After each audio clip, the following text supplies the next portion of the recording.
Good morning mga idol. Hey, good morning pala mga Morning. idol. So, Friday ngayon. Aha. Umaga ngayon dito. Ayun. So, maglakad-lakad tayo ng konti na may konting breakfast. Oo, yun. So, Maganda yan. yeah. Exercise tayo ngayon. Omelette sandwich lang tayo ngayon. Around, anong oras na ba ngayon?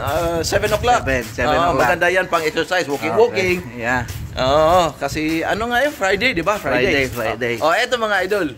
Okay. May tanong ako. Paano malalaman dito sa Saudi Arabia kung ngayong araw na to ay Friday? Ayan, paano ba? Madali lang yun, idol. Idol, pakita Paano ko ba? sa'yo. Tara. Ito.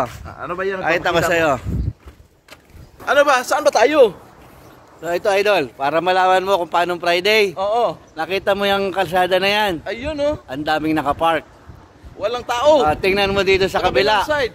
Walang tao din. Wala rin. Sa kabilang side. Oh, wala rin. Walang tao. Isa pang side.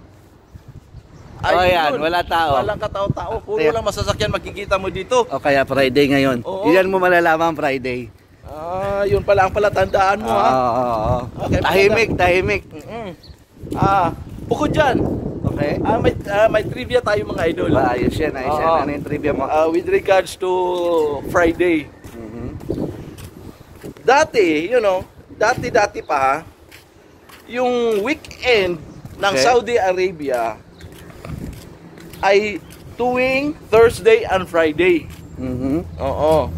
Ayan, naranasan natin yan.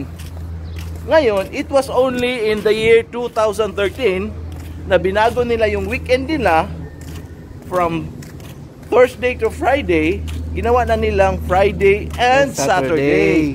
Oo. Aha, yun pala yun. Only during that year na napurbahan ng Saudi government yung official weekend nila. Yun yung katumbas sa atin ng Saturday and Sunday, which is yung family day natin is yung Sunday. Dito naman sa Saudi Arabia, yung weekend na nila ngayon is Friday and Saturday. Yes. Ayan. Legal rest day na yan. Sa hanggang ngayon, yun ang sinusunod ng mga tao. Wala talaga nagtatrabaho during weekend. Pero some other private sectors, private organizations, nagtatrabaho yung iba during Saturdays. Idol, ano nga ba yung dahilan? Bakit nila binago? Oo nga pala. Yung schedule nila dati was Thursday and Friday, right? Ngayon, naisip nila na alanganin yung schedule nila.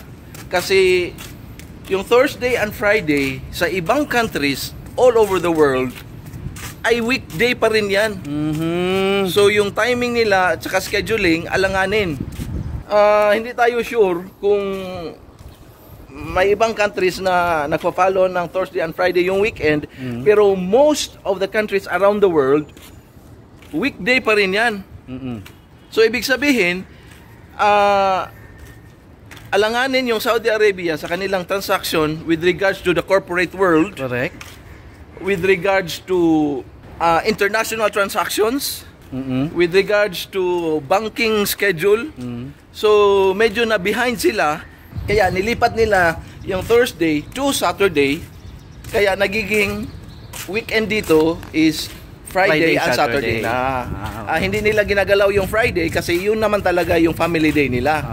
So yun, sinishift lang nila yung Thursday, ginawa nilang Saturday. Oo. So, yun ang pala ang dahilan. So, yun muna ang kwento natin for today mga idol, kasi mag-walking tayo, mag-breakfast pagkatapos, at Another trivia next time. another trivia naman. Alright, kita-kits next video. Sunod na po!